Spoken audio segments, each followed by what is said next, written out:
Hello everyone, welcome back to our YouTube channel is your study, जहां हम बनाते हैं आपकी पढ़ाई को आसान और बहुत ज्यादा मजेदार। तो आज की इस डेरिवेशन सीरीज में मैं आपके लिए लेकर के आ गया हूं अगला डेरिवेशन, जो है हमारा electric field on the axis of a charge ring. हमें इलेक्ट्रिक फील्ड बतानी है एक चार्ज रिंग के एक्सिस पे, ठीक है। अब हमें सबसे पहले उसके लिए क्या सपोज करना होगा, we have to suppose a charge ring और उस पे जो चार्ज डिस्ट्रीब्यूट होगा वो।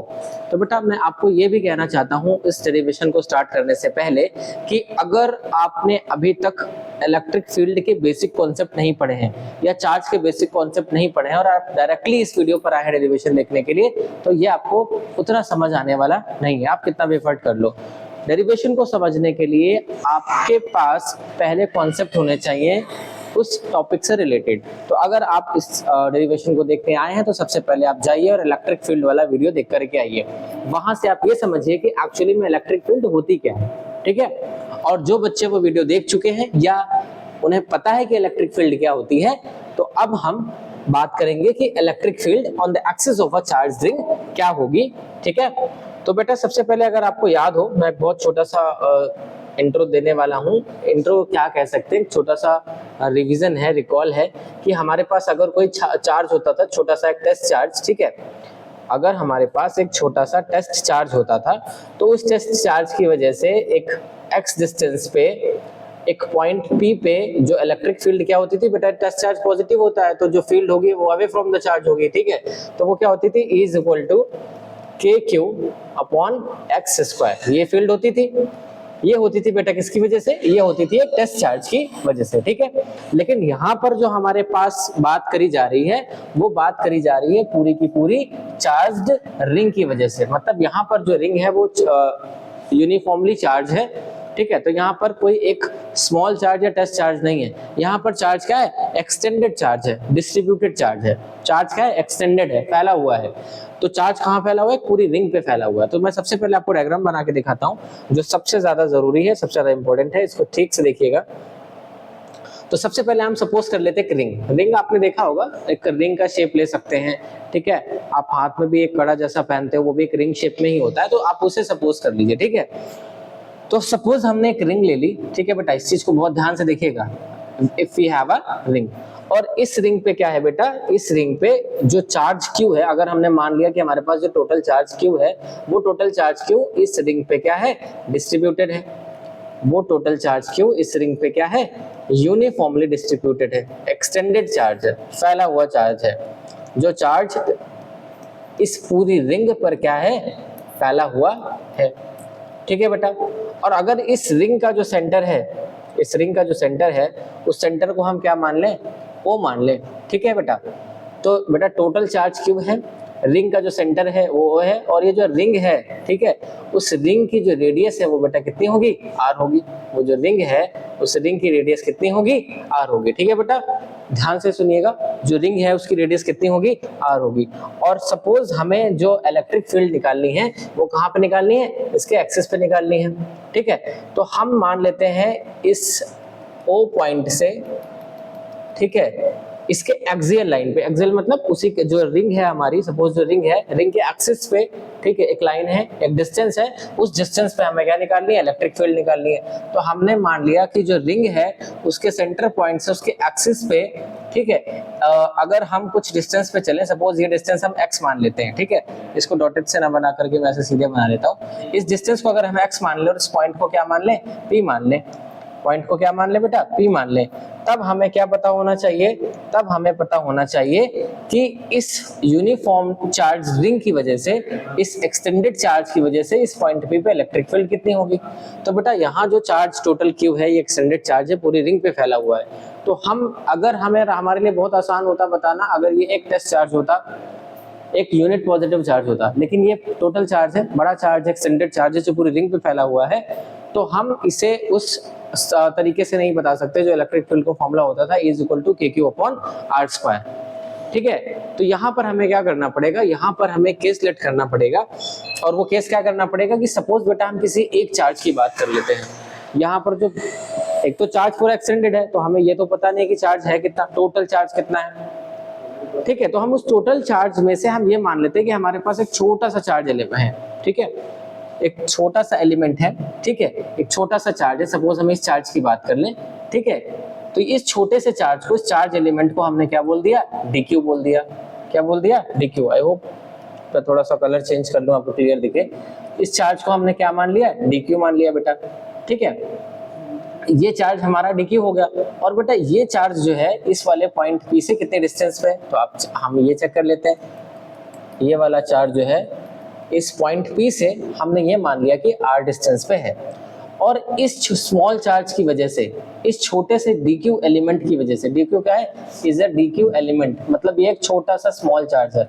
इस पूरे जो डिस्ट्रीब्यूटेड चार्ज में से हमने एक छोटा सा चार्ज ले लिया है, dq चार्ज, ठीक है, और उसकी वजह से हम ये जान लें, ठीक है, उसकी वजह से हम क्या जान लें कि इस छोटे से dq चार्ज की वजह से जो इस p पॉइंट से r डिस्टेंस पे है, यहाँ पे फील्ड क्या होगी, तो बेटा पॉजिटिव चार्ज है, पॉजिटिव चार्ज है तो फील्ड क्या होगी बेटा, अवे फ्रॉम द चार्ज होगी, तो ये फील्ड इधर की तरफ हो जाएगी, क्या हो जाएगी बेटा, de हो जाएगी, क्या हो जाएगी, de हो जाएगी। इसके बाद मैं आपको एक चीज बताना चाहता हूं बेटा, क्या, चलिए आगे चलते हैं और आपको बताते हैं क्या। उसके बाद मैं आपको ये बताना चाहता हूं बेटा कि हम ये जो अभी हमने ये जो फील्ड निकाली है DE, अभी जो हमने ये जो फील्ड निकाली है DE, ये एक स्मॉल फील्ड है, किसकी वजह से, एक स्मॉल चार्ज dq की वजह से एक स्मॉल फील्ड हमें DE मिली है। लेकिन हमें जो बताना है, ध्यान से देखिए हमारी हेडिंग क्या थी, हमें बताना है electric field on the axis of a charge ring, एक चार्ज रिंग की वजह से उसकी एक्सिस पे कितना इलेक्ट्रिक फील्ड होगा वो हमें बताना है, ठीक है बेटा। अगर हमें वो बताना है तो हमें सिर्फ एक सिंगल चार्ज से काम नहीं चलना पड़ेगा। तो बेटा सपोज अगर यहाँ पर इस छोटे से dq एलिमेंट की वजह से हमने एक इलेक्ट्रिक फील्ड DE निकाली है, तो यहाँ पर भी हम सपोज एक चार्ज ले लेते हैं, एक छोटा सा चार्ज, ठीक है, इस छोटे से चार्ज एलिमेंट को भी हमने क्या मान लिया, dq मान लिया, और इस चार्ज एलिमेंट से हमने देख लिया कि ये भी यहाँ से इस रिंग से, ठीक है, इस छोटे से dq एलिमेंट से ये जो p पॉइंट है वो कितनी डिस्टेंस पे है, वो डिस्टेंस पे है कितनी, r डिस्टेंस पे। तो मैं आपसे ये कहना चाह रहा था, सपोज ये रिंग ऐसे ना रखी होती, ये रिंग कुछ ऐसे रखी होती, ठीक है, सपोज ये रिंग कुछ ऐसे रखी होती, मैं थोड़ा और क्लियर बनाता हूँ ताकि आपको ठीक से समझ में आए, ठीक है, सपोज ये रिंग कुछ ऐसे रखी होती, ठीक। मैं आपको एक चीज और बता दूं, physics is all about assumption. आप जितना अच्छा एज्यूम करोगे, आप जितना अच्छा चीजों को एज्यूम करोगे, आप जितना अच्छा चीजों को समझोगे, फिजिक्स उतनी ही ज्यादा आसान होती जाएगी, फिजिक्स उतनी ही ज्यादा प्यारी होती जाएगी। तो आप एज्यूम करिए चीजों को, लेट करिए। तो बेटा ये एक चार्ज रिंग है और ये हमने इसका क्या मान लिया, सेंटर मान लिया, यही तो बात कर रहे थे हम लोग, इसका सेंटर कितना था, ये O, और यहां से हमने कितनी डिस्टेंस पे, कितने डिस्टेंस पे माना था, x डिस्टेंस पे एक पॉइंट मान लिया था, क्या मान लिया था, पॉइंट P मान लिया था, ठीक है बेटा। यहाँ से कितना पॉइंट, कितने डिस्टेंस पे, x डिस्टेंस पे पॉइंट P मान लिया था। अब बेटा यहाँ पे क्या है, यही चीज मैं आपको वापस से बता रहा हूँ, यहाँ पर ये चार्ज क्या है, यहाँ पर ये चार्ज क्या है, देखो यूनिफॉर्मली डिस्ट्रीब्यूटेड है, एक्सटेंडेड चार्ज है, ठीक है बेटा। अब आप एज्यूम करो अगर आपके हाथ में कोई कड़ा हो या कुछ ऐसा रिंग जैसा कोई ऑब्जेक्ट हो, तो उसको ऐसे रख करके एज्यूम करो कि बेटा यहाँ से अगर हम किसी भी पॉइंट से रिंग की तरफ जाएं, सॉरी इस पॉइंट P की तरफ जाएं, ठीक है, या यहाँ से कोई एक छोटा सा एलिमेंट, चार्ज एलिमेंट ले लें, यहाँ से अगर हम इस पॉइंट P की तरफ जाएं, अगर हम यहाँ से कोई छोटा सा चार्ज ले लें और यहाँ की तरफ जाएं, अगर हम यहाँ से कोई छोटा सा एलिमेंट ले लें और इस, सॉरी इसको थोड़ा सा मैं ठीक कर देता हूँ बेटा, थोड़ी सी मुझसे मिस्टेक हो गई है, मुझसे निकल गई, गलती हो गई, क्या था, मुझे उसे वापस से ठीक करना होगा थोड़ा सा। पहले मैं इस एक्सेस को बना लेता हूँ, ठीक है, अच्छा बन गया। तो बेटा यहाँ से डिस्टेंस जो भी होगी, या यहाँ से जो भी डिस्टेंस होगी इस पॉइंट P तक, या इस वाले चार्ज से जो भी डिस्टेंस होगी, वो डिस्टेंस हमेशा कितनी होगी, वो r ही होगी। आप सपोज करो अगर आपके पास ऐसे कोई रिंग रखी हुई हो, ठीक है, अभी तो मेरे पास ऐसा कुछ है नहीं, सपोज ऐसे कोई रिंग रखी हुई हो बेटा, सपोज ऐसे कोई रिंग रखी हुई हो, ठीक है, और रिंग से ऐसे उसके सेंटर पॉइंट पे यहाँ पे आपको इलेक्ट्रिक फील्ड निकालनी हो, तो इस रिंग से जितने भी चार्ज एलिमेंट हैं, इस रिंग से जितने भी ये चार्ज एलिमेंट हैं छोटे छोटे से, वो सब इक्वल डिस्टेंस पे तो होंगे। आप अज्यूम करने की कोशिश करो बेटा, देखो यहाँ पर चार्ज पूरा एक्सटेंडेड चार्ज है ना, इस चार्ज किसी भी छोटे से एलिमेंट की वजह से, किसी भी छोटे चार्ज एलिमेंट की वजह से जब आप डिस्टेंस मेजर करोगे, इस पॉइंट पी पे जाओगे, वो हमेशा कितनी रहेगी, आर रहेगी। अगर आप इसे अज्यूम कर पा रहे हो तो देखो बेटा, अगर आपने कभी देखा होगा सपोज कुछ ऐसा टेंट जैसा होता है, एक बार ऐसा हम लोग कभी डेकोरेशन करते हैं तो ऐसा एक पिलर जैसा बना देते हैं, फिर इस पिलर से ही जो है ऐसे ऐसे स्ट्रिप्स निकाल देते हैं डेकोरेशन के लिए, ठीक है बेटा। तो बेटा यहाँ से जहां जहां भी हम लगाते हैं वो इक्वल डिस्टेंस पे लगाते हैं, ठीक है। वैसे ही मैं आपको समझाना चाह रहा हूँ, ठीक है, वैसे ही मैं आपको समझाना चाह रहा हूँ कि हमारे पास क्या है, हमारे पास एक चार्ज रिंग है, चार्ज्ड रिंग है, ठीक। और इस रिंग से किसी भी पॉइंट पे आप चले जाओ, इस रिंग से आप किसी भी पॉइंट पे चले जाओ, कहाँ पे, पी पे चले जाओ, किसी भी चार्ज एलिमेंट की वजह से, किसी भी चार्ज एलिमेंट की वजह से आप इस पी तक की डिस्टेंस पे जाओगे तो वो हमेशा कितनी होगी, वो हमेशा कितनी होगी, आर ही होगी। आई होप आपको ये समझ में आ रहा होगा, कंफ्यूजन नहीं हो रहा होगा, ठीक है बेटा।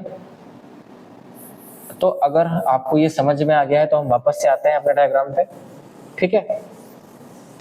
तो हमने ये देखा बेटा कि अगर हम कोई सा भी एक छोटा एलिमेंट ले लें, अगर हम कोई सा भी एक छोटा सा एलिमेंट ले लें, जैसे हम अगर एक कोई सा भी छोटा एलिमेंट उठा लें, तो उस एलिमेंट से, उस चार्ज एलिमेंट से पॉइंट पी तक की डिस्टेंस कितनी होगी, वो हमेशा आर रहेगी।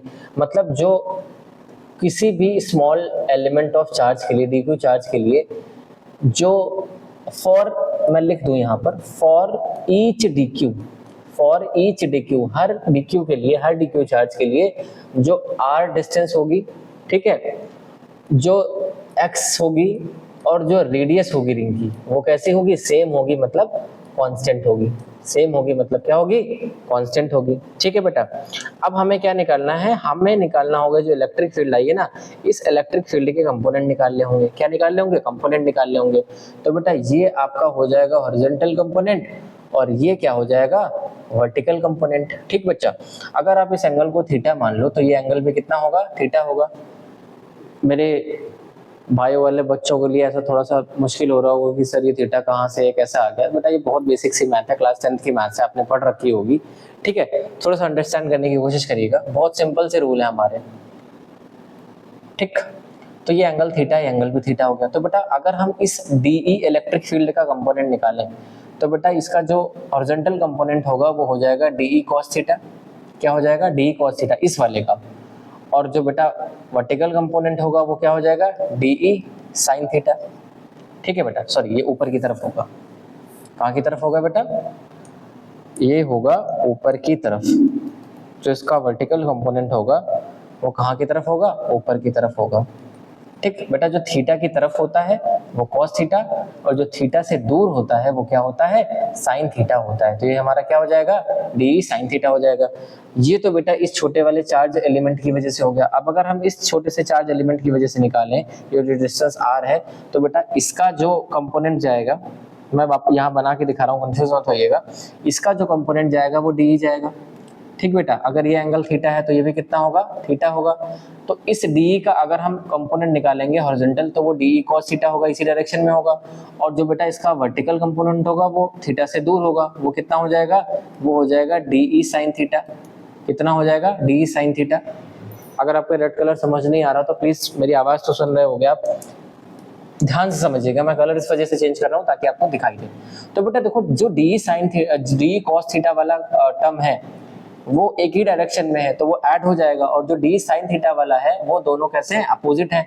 तो ये दोनों अपोजिट होने की वजह से क्या हो जाएंगे, ये कैंसिल आउट हो जाएंगे। डी साइन थीटा वाला टर्म अपोजिट होने की वजह से क्या हो जाएगा, कैंसिल हो जाएगा। और ये हर एलिमेंट की वजह से होगा, आप किसी भी एलिमेंट की वजह से निकाल लीजिए। अगर आप सपोज इस प्लस क्यू चार्ज की वजह से निकालना चाहते हैं तो इसकी भी डिस्टेंस यहाँ से कितनी होगी, आर होगी। इसका भी वर्टिकल कंपोनेंट जो होगा वो कैंसिल आउट हो जाएगा, और जो हॉरिजॉन्टल कंपोनेंट होगा डी कॉस थीटा वो क्या हो जाएगा, काउंट हो जाएगा, वो ऐड हो जाएगा, ठीक बच्चा।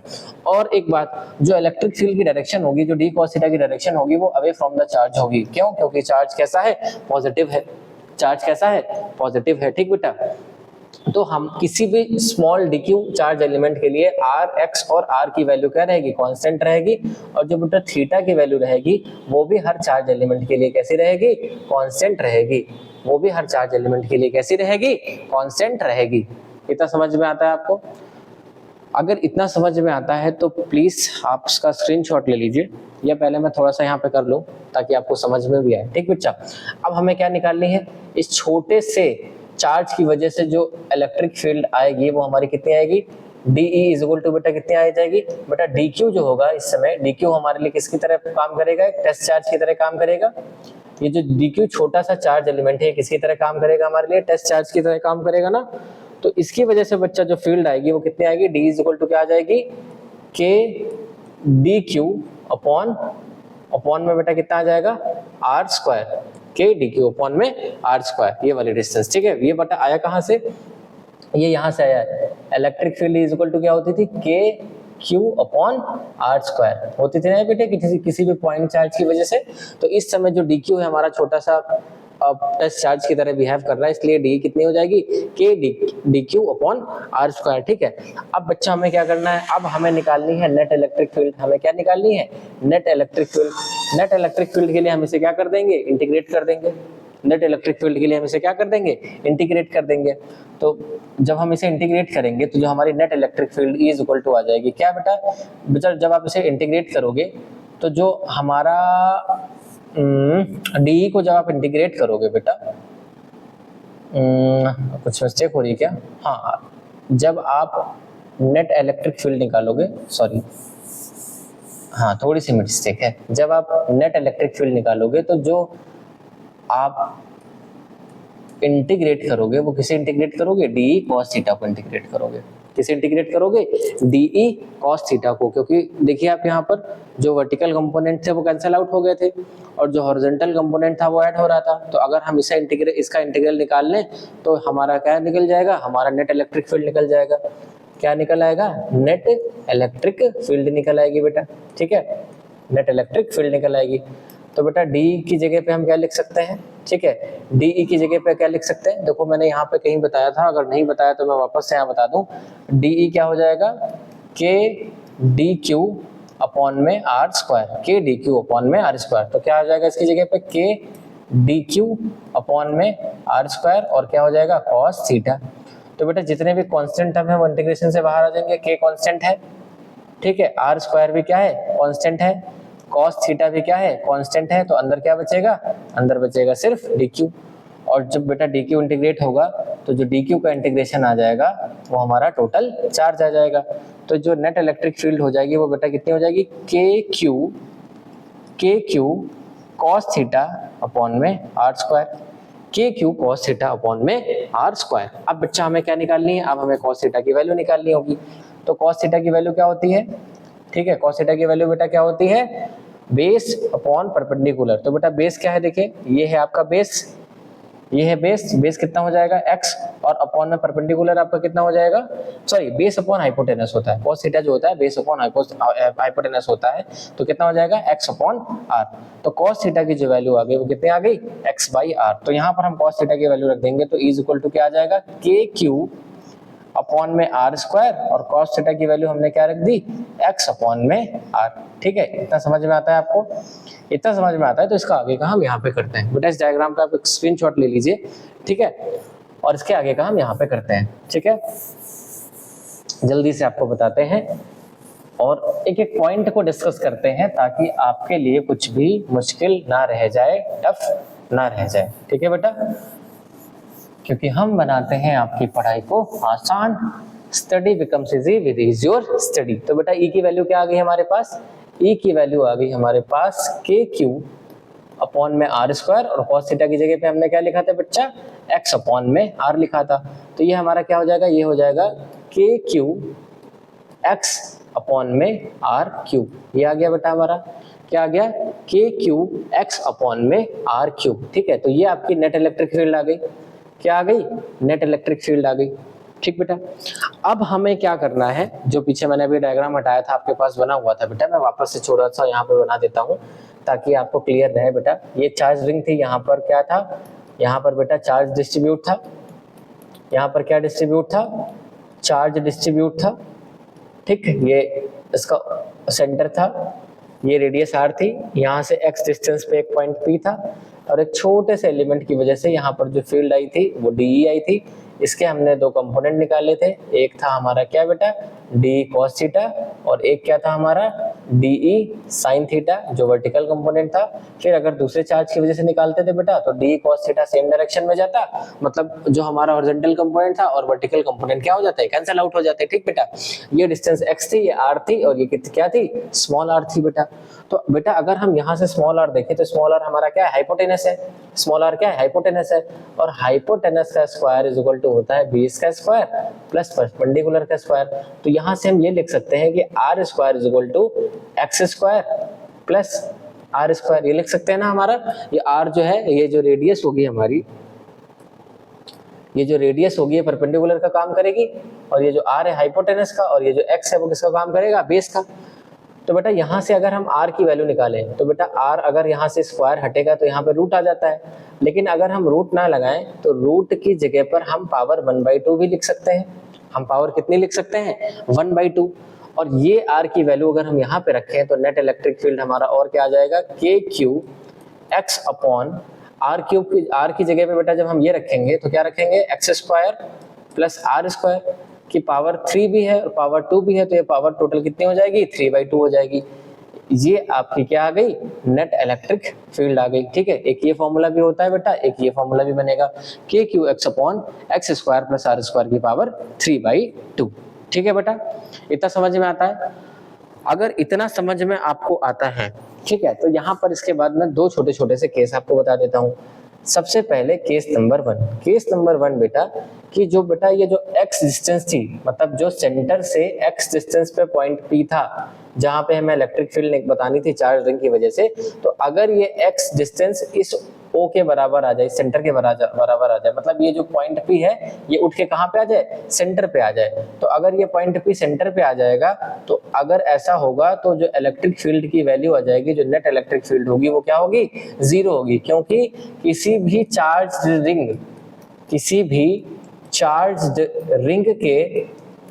चार्ज रिंग के सेंटर पे जो नेट इलेक्ट्रिक फील्ड होती है वो कितनी होती है, 0 होती है। नेट इलेक्ट्रिक फील्ड कितनी होती है, 0 होती है।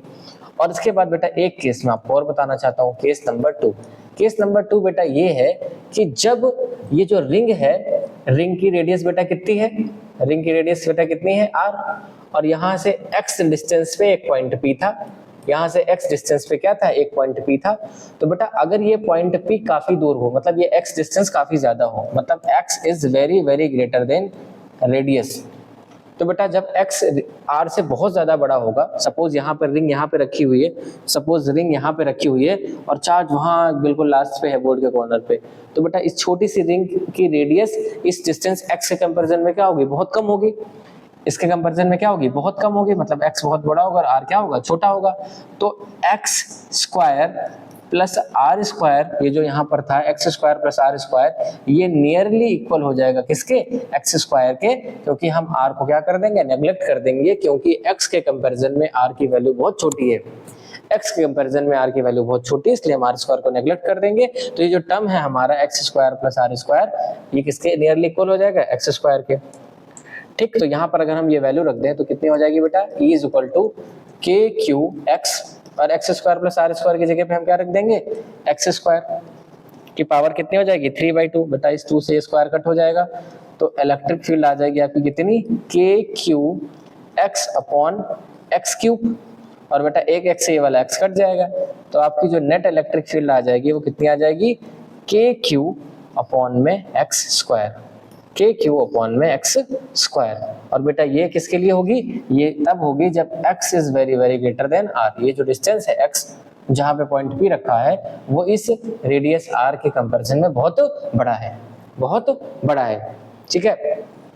तो बेटा आप ये देख रहे हो ना, जब ये x डिस्टेंस बहुत ज्यादा है, पॉइंट P काफी दूर है, तो ये पॉइंट P जो है काफी अगर दूर है तो फिर यहाँ से जो छोटा एलिमेंट है जिसकी वजह से हम इलेक्ट्रिक फील्ड निकाल रहे हैं वो एक पॉइंट चार्ज की तरह बिहेव करने लगेगा। सपोज एक छोटी सी चार्ज रिंग यहाँ पे है, एक छोटी सी चार्ज रिंग यहाँ पे है, और जहां पे हमें इलेक्ट्रिक फील्ड निकालना है वो डिस्टेंस बहुत ज्यादा दूर है, एक छोटी सी चार्ज रिंग है और जहां पे इलेक्ट्रिक फील्ड निकालना है वो डिस्टेंस बहुत दूर है।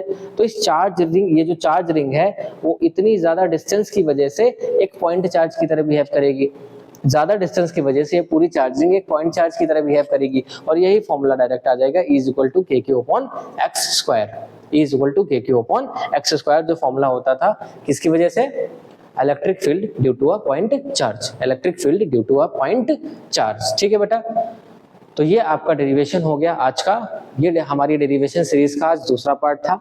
अगर आपको ऐसे ही सारे डेरिवेशन और समझने हैं, फिजिक्स के कॉन्सेप्ट को बहुत ज़्यादा आसान बना लेना है, तो प्लीज़ हमें फॉलो कीजिए, हमें सब्सक्राइब कीजिए, अपनी प्रॉब्लम्स को लिख भेजिए कमेंट्स में, अपने कमेंट सेक्शन को भर दीजिए अपनी प्रॉब्लम से, अगर आपको कहीं पे भी कोई भी टॉपिक क्लियर नहीं हो रहा है तो, और हम उस प्रॉब्लम पे एक सेपरेट वीडियो बना करके आपकी प्रॉब्लम को शॉर्ट आउट करने की कोशिश करेंगे। एंड अगर इस वीडियो में, इस डेरिवेशन में आपका कोई भी कॉन्सेप्ट क्लियर ना हुआ हो, कहीं पे भी कुछ कंफ्यूजन हो, तो भी आप कमेंट सेक्शन में उसे जरूर मेंशन करिएगा, हम उसे जरूर से जरूर शॉर्ट आउट करेंगे।